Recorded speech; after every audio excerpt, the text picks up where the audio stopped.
আজকে মার্চের 30 তারিখ 2025 সাল। আজকে পবিত্র ঈদ উল ফিতর উপলক্ষে আমরা কেদারনগর চুয়াডাঙ্গা জেলার আলমডাঙ্গা উপজেলার বেলগাছি ইউনিয়ন কেদারনগর কেন্দ্রীয় ভক্তগুরু আশ্রমের উদ্যোগে এই ঈদ উল ফিতর উদ্দেশ্যে আমরা জমায়েত হয়েছি। ভক্ত সমাবেশ, ভক্তগুরু সংঘ। আজকে এই ভক্তগুরু সংঘ করার আমাদের যে মেন উদ্দেশ্য, সেই বিষয়ে আমি কিছু কথা বলবো। আসলে ওরা ইসলাম হিসাবে যে পরিচয়টা দিচ্ছে, এই পরিচয়টা কিন্তু আমাদের কোরআন ভিত্তিক ইসলাম না। সূরা ইমরানের 85 নম্বর আয়াতে বলছে, আল্লাহ পাকের পছন্দের ধর্মের নামটা দেওয়া হয়েছে ইসলাম। আল্লাহ পাকের পছন্দ নয় সেই ধর্মটা যদি ইসলাম হয়, তাহলে সূরা ইমরানের 85 নম্বর আয়াতটা মিথ্যা হয়। কি গো মাসুদ, তুমি তো সাংবাদিক মানুষ, তোমার তো ভালো। আল্লাহ বলছে যে আল্লাহর মনোনীত ধর্ম, যে ধর্মটার নাম দেওয়া হয়েছে ইসলাম। তোমরা যে সমস্ত ধর্মকর্ম করছো বর্তমানে, এটা একটাও আল্লাহর পছন্দ না। তাহলে আল্লাহর পছন্দের ধর্ম যদি ইসলাম হয়, তাহলে তোমরা ইসলামের ভিতরে নেই। কথা তো তাই। আমি এখন প্রমাণ করে দেব। তোমরা বলতে আমরা কাদেরকে বুঝাচ্ছি? যারা কোরআনের ধর্ম মানে না, কোরআনের আয়াত মানে না, কোরআন অনুসারে চলে না, আল্লাহ পাকের বান্দার জন্য আল্লাহর যে হুকুম ছিল সেই হুকুম যারা মানে না, তাদের ধর্মটা আল্লাহ পছন্দ করে না। তো কথাটা তো এটাই। তাহলে বেহেশতের ভিতরে তো ইবলিস ছিল, সে তো আল্লাহ পাকের হুকুম মেনে চলেছে। কিন্তু যখন আদমকে তৈরি করে সেখানে আল্লাহ পাকের প্রতিনিধি প্রতিষ্ঠিত করে যখন হুকুম দিল যে তোমরা আদমকে সেজদা করো, ওয়াসজুদু লিআদম, আদমের নিমিত্তে যখন সেজদা করতে বলা হইলো, তখন সে ওই সেজদা না করে ইবলিস কাফের হয়ে গেল। তাহলে আল্লাহ পাকের পছন্দের ধর্ম হচ্ছে আদম কাবাই আল্লাহকে সেজদা করা, আর অপছন্দের ধর্ম হচ্ছে আদম কাবাই আল্লাহকে সেজদা না করা। আমরা যারা আল্লাহ পাকের অপছন্দের যে ধর্ম, আদম সেজদা থেকে বিরত থাকা, সেই ধর্মের সাথে যারা যারা জড়িত, তারা কেউ ইসলামে নাই গো।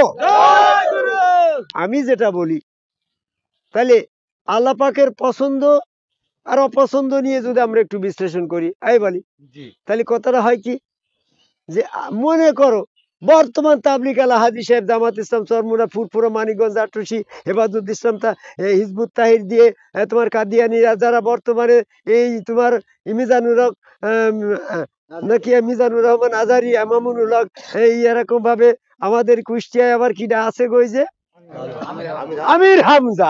হামজা মানে তো তোমার সেই ওই সৌদি আরবের আমির হামজা। আমি রাগ বেড়ে বুঝতে পারিনি, এরা সব শয়তানের দল, শয়তানের ধর্ম প্রচার করছে, আল্লাহর ধর্ম প্রচার করছে না। মানে আল্লাহর পছন্দের ধর্ম হচ্ছে আদম কাবাই আল্লাহকে সেজদা, আর এরা আদম সেজদার বিপরীত ধর্মটা, আবু জেহেলের ধর্ম, এজিতের ধর্ম প্রতিষ্ঠিত করছে। তাহলে এরা এজিতের বড় ভাই। এই জন্য আমি বলি, আদম সেজদার ধর্মটা আমরা মুসলিমীয় এই চুলদাড়ি মোচ গোপালা কিছু লোক আছি, হ্যাঁ, যার যার গুরু তার রসুল, রসুল সুরতে আল্লাহ বিশ্বাসী, সেখানে আদম কাবে আল্লাহকে সেজদা করছি, পছন্দ করছি বলেই তো, পছন্দ করি বলেই তো সেজদা করি গো রবিকে।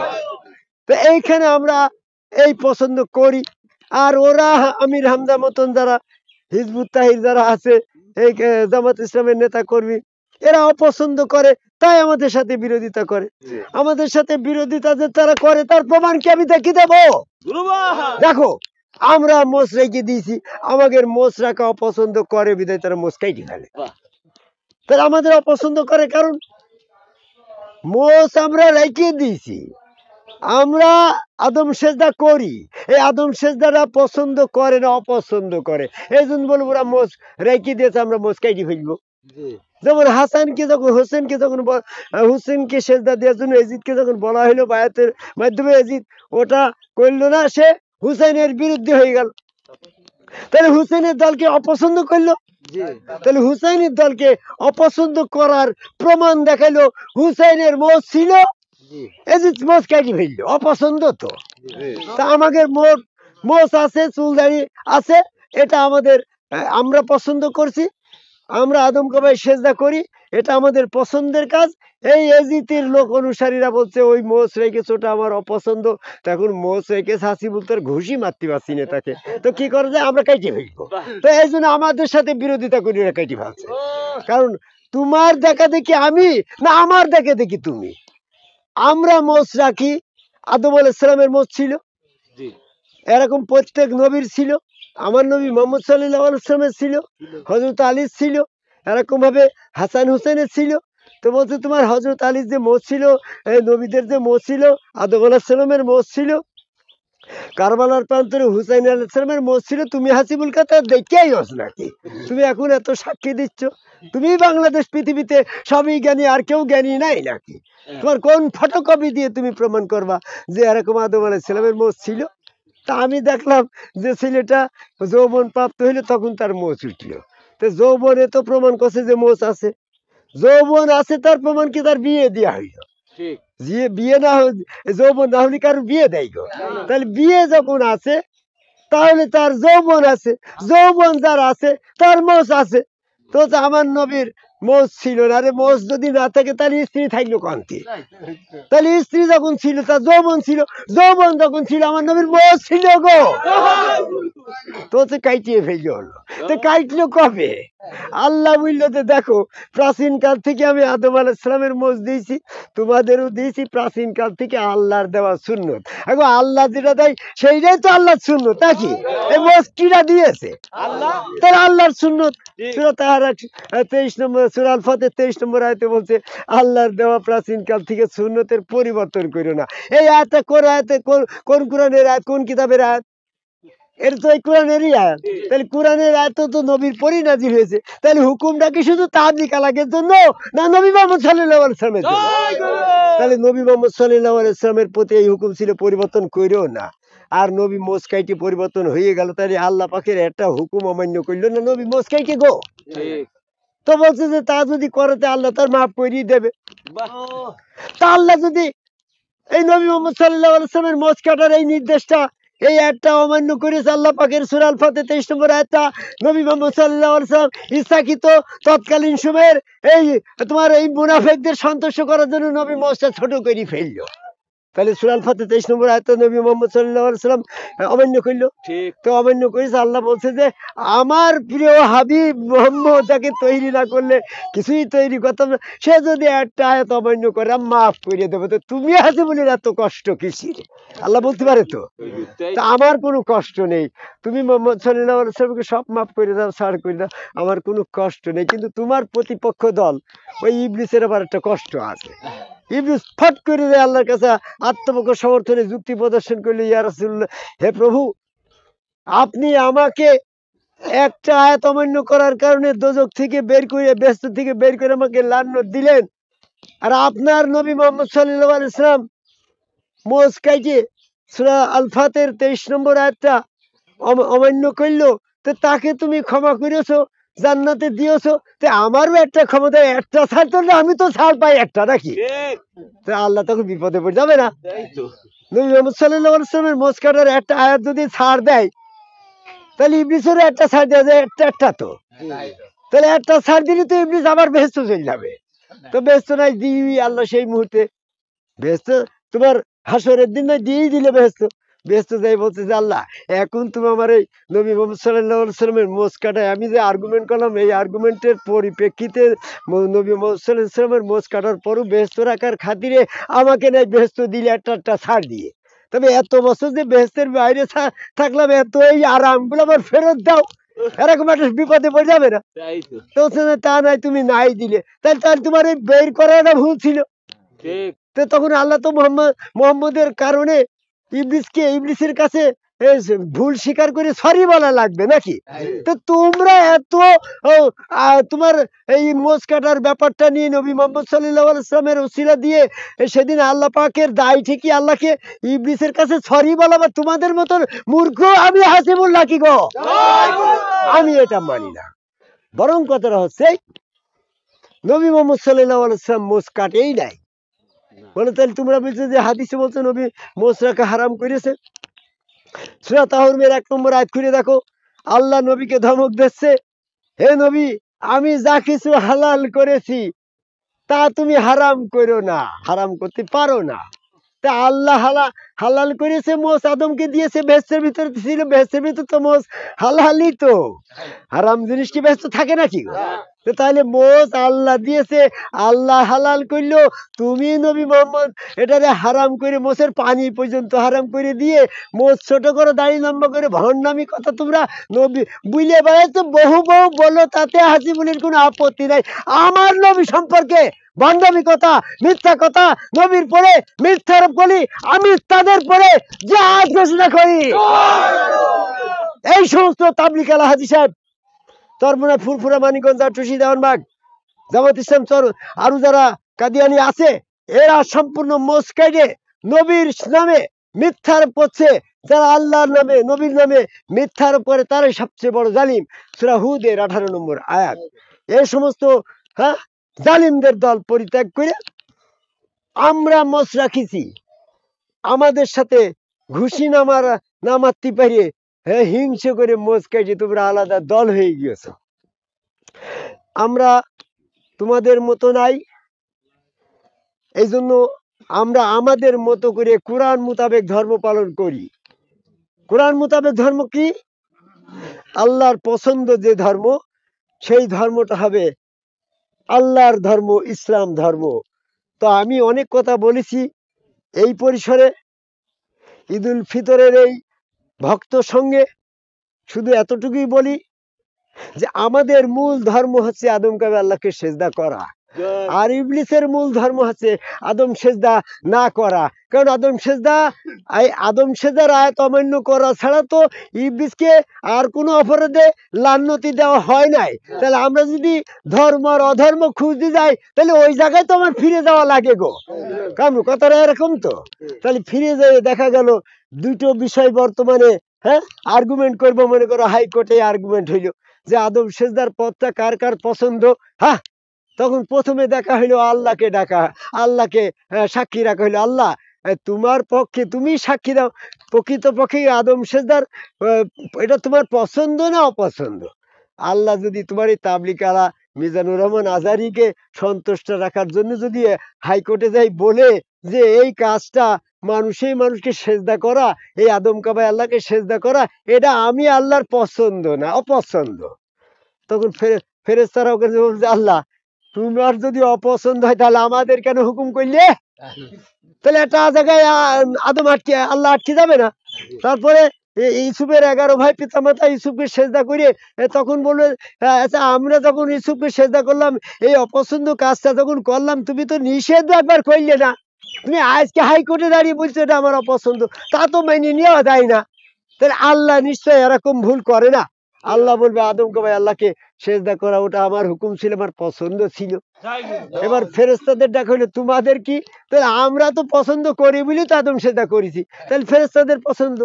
তাহলে আদমকে ডাক হইলো, আদম তোমার কি ব্যাপার, তুমি ভোটটা কোন দিকে দিবা?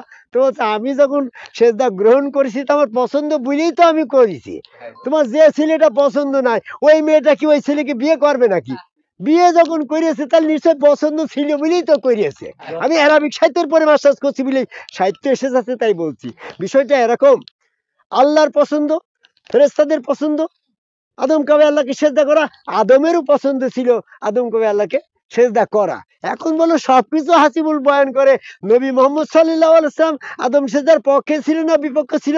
হাগো শামসুল্লাহ, এটার তো একটা দলিল থাকা লাগবে। আমি বলি, খেয়াল করো কথাটা, নবী মোহাম্মদ সাল্লাল্লাহু আলাইহি ওয়াসাল্লাম যদি এই সেজদার অপছন্দ করে, তাহলে জিবরাইল আমিন যখন ওনাকে সেজদা দিল, তখন না না না না আমি এই সেজদা পছন্দ করি না, তো তাহলে এই জিবরাইল আমিন সেজদা দিইনি, তাই সে পছন্দ করিনি বলে দিইনি। জিবরাইল আমিন যদি নবী মোহাম্মদ সাল্লাল্লাহু আলাইহি সাল্লামকে সেজদা না দিয়ে থাকে, তারপরে যদি নবীকে মোহাম্মদ সাল্লাল্লাহু আলাইহি সাল্লামকে কেউ কেউ নবী বলে বিশ্বাস করে, তো এরকম নবী তো ওই সময় আরো 10টা ছিল। তাই সেই নবীর সাথে নবী মোহাম্মদ সাল্লাল্লাহু আলাইহি সাল্লামের পার্থক্যটা কোন জায়গায়? এরকম অনেকেই নবী দাবি করেনি সেই মুহূর্তে। ওই সমস্ত বাতিল নবী, ভণ্ড নবীর সাথে নবী মোহাম্মদ সাল্লাল্লাহু আলাইহি সাল্লামের পার্থক্য ছিল জিবরাইল ফেরেশতা নবী মোহাম্মদ সাল্লাল্লাহু আলাইহি সাল্লামকে সেজদা দিয়ে প্রমাণ করলে আমি জিবরাইল ফেরেশতা, আর নবী মোহাম্মদ সাল্লাল্লাহু আলাইহি সাল্লাম সেজদা গ্রহণ করে বললে আমি আল্লাহর নবী। কারণ আদমকে ভাই সেজদা করা না করার মাধ্যমেই তো এই সত্য মিথ্যা ধর্ম আল্লাহ পাকের ধর্মের বিষয়টা সেপারেশন হয়ে গিয়েছে। তো আমি এখন বর্তমানে যেটা বলতে চাচ্ছি যে আদম কাবাই সেজদার এই ধর্মটাই হচ্ছে আল্লাহর পছন্দ, আর আদম কাবাই সেজদা না করাটা ইবলিসের অপছন্দ। তো আমরা যদি সূরা ইমরানের 85 নম্বর আয়াতের রেফারেন্সে ধর্ম আল্লাহর দিন ইসলামকে নির্ণয় করতে যাই, আল্লাহ পাকের পছন্দ যে ধর্ম সেই ধর্মটাই দিন ইসলাম, আর সেই পছন্দের ধর্ম হচ্ছে আদম কাবে আল্লাহকে সেজদা করা, এটা আল্লাহর পছন্দ। কাজে আদম কাবে আল্লাহকে সেজদা করা এটা আল্লাহর পছন্দ, বিধায় আদম কাবে সেজদাটাই হচ্ছে ইসলাম ধর্ম। এই ধর্মে আসার আহ্বান করেই আমি কথা শেষ করতে চাই। তবে জামাতের সাথে সালাত আদায় করার ব্যাপারে কিছু কথা গতকালকেও বলেছি, আজকেও আমি অল ওভার দ্য ওয়ার্ল্ড পৃথিবীর সকল মানুষকে বলতে চাই, জামাতের সাথে সালাত আদায় করাটা এটা কোরআন বিরোধী কাজ। সূরা নেসার 103 নম্বর আয়াত, এখানে বলা হয়েছে যে যখন তুমি মস্তিষ্ক চিন্তা শূন্য হবে তখন তুমি সালাত আদায় করবে। তো এই হাজার হাজার মানুষ, লাখ লাখ মানুষ একসাথে চিন্তা শূন্য হবে এমনটা অসম্ভব। এরা সব মোহগ্রস্ত, এক এক সময় এক এক মোহে উদয় হয়েছে। এই জন্য এই এক মোহগ্রস্ত চিন্তা শূন্য, মস্তিষ্ক চিন্তা শূন্য, মোহ মুক্ত অবস্থা যখন যার তৈরি হবে সে তখন সালাতে যাবে। হাজার হাজার কোটি কোটি লাখ লাখ মানুষ একসাথে মস্তিষ্ক চিন্তা শূন্য যদি করতেই পারতো, তাহলে ইবলিস কি ঘুমাচ্ছে নাকি? ইবলিস ঘুমিয়ে পড়েছে, এখন সব মস্তিষ্কের ভিতরে ইবলিসরাই সব চিন্তা শূন্য হয়ে গিয়েছে। ইবলিস তো তার ডিউটি পালন করছে, না হুন আকরামু ইলাইহি মিন হাবলিল ওয়ারিদ। মানুষ যেমন মানুষের গর্দান থেকে শাহরগ থেকে আল্লাহ যেমন নিকটে, ইবলিসও ওই রকমই তো নিকটে নাকি? তো এই জন্য এই কোটি কোটি মানুষ একসাথে সালাত আদায় করবে, এটা সূরা নেসার 103 নম্বর আয়াতের পরিপন্থী, সূরা নেসার 43 নম্বর আয়াতের পরিপন্থী। কারণ আল্লাহ বলছে মোহগ্রস্ত অবস্থায় তুমি সালাতের ধারে কাছে যেও না। তা আমাদের যখন আজান হয়ে গেল জোহরের নামাজের, তখন আমার তো মোহগ্রস্ত, আমার এখনো অনেক চিন্তা ভাবনা, অনেক ব্যবসা বাণিজ্যের ভিতরে, চাকরির ভিতরে জড়িত আছে, আমার তো মোহ মাথায় গিজ গিজ করছে। এখন আমি আজান শুনে যদি মসজিদে যাই, মসজিদের রাকাত গুলো আমার ভুল হয়ে যাচ্ছে, কোন সময় আমার ওখানে দোকানদার কোন কাস্টমার এসে যাবে না, আমার এই সমস্ত মোহ তো মাথার ভিতরে গিজ গিজ করছে গ্রফিকুল। তাহলে এই সমস্ত আয়াতের বিরুদ্ধে হচ্ছে জামাতের সাথে সালাত আদায় করা। আমার কথা যেহেতু বড় হয়ে যাচ্ছে, কথা একটু বলি কোরআনের আয়াত ভিত্তিক। নবী মুহাম্মদ সাল্লাল্লাহু আলাইহি ওয়াসাল্লামের কাছে যখন আয়াত আসলো যে ইজা কুনতা ফীহিম ফাআকামাতা লাহুমুস সালাতা ফালতাকুম তাইফাতুম মিনহুম মাআকা ওয়া লিয়াখুযু আসলিহাতাহুম ফাশুজাদা মিন ইয়ারায়াকুম ওয়ালতাতি তাইফাতুন উকরা। সূরা নিসার 102 নম্বর আয়াত। নবী মুহাম্মদ সাল্লাল্লাহু আলাইহি ওয়াসাল্লামের যখন উনি উপস্থিত থাকা অবস্থায় যখন সালাতের হয়েছে, একটা তখন একজন একজন করে নবী মুহাম্মদ সাল্লাল্লাহু আলাইহি ওয়াসাল্লামের সম্মুখে সেজদা দিয়ে পিছনে চলে গেছে। এখানে তো নবী মুহাম্মদ সাল্লাল্লাহু আলাইহি ওয়াসাল্লামকে কাতার ধরি সোজা করে জামাতের সাথে সালাত আদায় করার কথা আসে না। যারা গবেষণা করেন তারা গবেষণা কথাটা গ্রহণ করেন, আপনি করেন নাই। হাসিবুল চিশতি তার যৌবনটাকে কোরআনের পরে গবেষণা দেখায় ছেড়ে দিয়েছে, তার গবেষণাটা আপনি মানবেন না, তা আপনি আর এক জীবন নিয়ে এসে আপনি গবেষণা করে একটা দেবেন তো, তা তো দিলেন না। কাজে হাসিবুল চিশতির গবেষণা শোনেন, নবী মুহাম্মদ সাল্লাল্লাহু আলাইহি ওয়াসাল্লাম কাতার ধরে জামাতের সাথে আজানের সাথে নামাজ আদায় করে নাই, ভক্তরা একজন একজন করে এসেছে, তাকে সেজদা দিয়ে পিছনে চলে গেছে। আর একজন এসে যে যখন মোহমুক্ত হবে সেই তখন তার গুরু ওই মোহাম্মদ সাল্লাল্লাহু আলাইহি ওয়াসাল্লাম ওই সুরতে আল্লাহ, ওই হাত আল্লাহর, পা আল্লাহ, চেহারা আল্লাহর, ওর ভিতরে আল্লাহকে বিশ্বাস করে ওইখানে সেজদা দিয়েছে। ওই রসুলের হাত আল্লাহর হাত, তার প্রমাণ সূরা আল ফাতির 10 নম্বর আয়াত। তো এই ব্যাপারে আমি শুধু এতটুকুই বলি যে নবী মুহাম্মদ সাল্লাল্লাহু আলাইহি ওয়াসাল্লামের সাথে একত্রিতভাবে তখন উসাল্লি আদায় করলো। যখন আমরা সালাত আদায় করেছি, আমাদের সালাত আদায় করা কিন্তু শেষ, এখন আমরা উসাল্লি আদায় করব, দোয়া করব। সালাত আর উসাল্লি কিন্তু আরবি ভাষায় দুইটা শব্দ। সালাত মানে সেজদা, আর উসাল্লি মানে কল্যাণ কামনা করা। তো সূরা নিসার 102 নম্বর আয়াতে 3টা শব্দ এসেছে। প্রথম সালাত শব্দ এসেছে, পরে সালাত করার প্রক্রিয়া আছে সেজদা, তারপরে উসাল্লি শব্দ এসেছে। যাদের উসাল্লি করা বাকি ছিল সবাই একত্রিত ভাবে নবীর সাথে উসাল্লি আদায় করলো সশস্ত্র অবস্থায়। সশস্ত্র অবস্থায় উসাল্লি করা যায়, আর নিরস্ত্র অবস্থায় সালাত। তাহলে উসাল্লি এবং সালাত এটা পার্থক্য আসছে সূরা নিসার 102 নম্বর আয়াতে। উসাল্লির ভিতরে সেজদা নাই, এই জন্য সেখানে সশস্ত্র ছিল, আর সালাতের ভিতরে সেজদা ছিল, তাই সেখানে একদল নিরস্ত্র হইলো আর একদল সশস্ত্র অবস্থায় পাহারা দিল। এই জন্য আমরা একত্রিত ভাবে করতে পারি, সেটা হচ্ছে উসাল্লি বা দোয়া করা। যেমন আমরা একজন মানুষ, একজন মুমিন মারা গেছে, তার জন্য আমরা দোয়া করি। সূরা তওবার 84 নম্বর আয়াতে বলছে, যারা কাফের অবস্থায় মৃত্যুবরণ করেছে তাদের জন্য তুমি দোয়া করো আর না করো উভয় সমান। অর্থাৎ মুমিন অবস্থায় মৃত্যুবরণ করলে তারা হচ্ছে তাদের জন্য জানাজা সালাত দোয়া। তো আমরা এখন এই পবিত্র ঈদুল ফিতর উপলক্ষে আমাদের এই জমাতে হয়েছে, আমরা একত্রিত ভাবে আমাদের মানুষের কল্যাণের জন্য দোয়া করব। এই জন্য জামাতের সাথে সালাত আদায় করা কোরআনপন্থী যারা আদম কাওয়াই আল্লাহকে সেজদা করে না, এরা কোরআন বিরোধী, এরা ইসলাম বিরোধী, এদের দল পরিত্যাগ করে আমরা কোরআন মোতাবেক বিধান ফয়সালা যারা করে না তারা জালেম ফাসেক কাফের। এই জালেম ফাসেক কাফেরের দল পরিত্যাগ করে যারা হাদিসের অনুসারী, ইজমা কিয়াস ফতোয়া এর অনুসারী, এরা সব জালেম ফাসেক কাফের, এদের দল পরিত্যাগ করে আমরা আজকে যে গুরবাদ ধারা নিয়ে এসেছি, এদের যে বৈশিষ্ট্যগুলো আছে আমি সংক্ষিপ্ত পরিসরে এই পৃথিবীর সমস্ত মানুষের, সমস্ত জনপদের মানুষের কাছে জানাতে চাই। বর্তমান এজিদ ইসলামের সাথে আমাদের পার্থক্য হচ্ছে আমরা আদম কাওয়াই সেজদা করি, আমরা মোচ রাখি, ওরা মোচ কেটে ফেলে। দ্বিতীয়ত হচ্ছে আমাদের সম্মুখ গুরুকে আমরা রসুল বলি, ওরা সম্মুখ গুরুকে রসুল অস্বীকার করে। এরকম ভাবে রসুল স্রোতে আমরা আল্লাহ বিশ্বাস করি, ওরা অস্বীকার করে। এরকম ভাবে আমরা জন্মান্তরবাদে বিশ্বাস করি, ওরা কবরে আযাবে মান রাব্বুকা মান দিনুকা বিশ্বাস করে। তাহলে আমাদের সংক্ষিপ্ত পরিসরে যে ধর্মটা মৃত্যুর পরে যার যার কর্ম অনুসারে এই জগতে আবার ফিরে আসতে হবে, যাদের প্রতি আল্লাহ যেমন ইবলিসকে লানত করলো কোন কারণে? আদম সেজদা না করার কারণে। যারা যারা এই তাবলিগ আলা, চরমুনা, ফুরফুরা, মানিকগঞ্জ, আটুসি, জামাত ইসলামের আদম সেজদা করে না, এদের প্রতি আল্লাহ লানত। এদের যখন মৃত্যু হবে এদের প্রতি আল্লাহ রাগান্বিত। যাদের প্রতি লানত করছে, যাদের প্রতি আল্লাহ রাগান্বিত, মৃত্যুর পরে তাদের কতকে শুয়োর, কতকে বানর বানানো হবে। সূরা মাইদার 60 নম্বর আয়াত। জন্মান্তরবাদে আমরা বিশ্বাস করি, ওরা জন্মান্তরবাদে বিশ্বাস করে না। কোরআন মোতাবেক যারা বিধান দেয় না, যারা জালেম ফাসেক কাফের, বর্তমান আমাদের আদম কাওয়াই সেজদাকারী, চুলদাড়ি মোছের অবিকল বেশধারী যারা আছে, এরাই হচ্ছে ইসলাম ধর্মে আছে। এই ইসলাম ধর্মের বিরুদ্ধে যারা বিদ্যাচরণ করে ওরা কাফের। কাফেরের দল পরিত্যাগ করে আদম কাওয়াই সেজদাকারী একজন সম্মুখ গুরু রসুলের কাছে বায়াত গ্রহণ করে সেখানে সেজদা ভক্তি করে ইবলিস থেকে পবিত্র হয়ে যার যার গুরু তার রসুল ওখানেই চিন্তা শূন্য মস্তিষ্ক নিয়ে গুরুর দরবারে যে সেজদা ভক্তি করে সালাত আদায় করে এরকম ভাবে আদম সেজদার মাধ্যমে মুমিনের দলে আসার আহ্বান করে আমার কথা শেষ করি। জয় গুরু।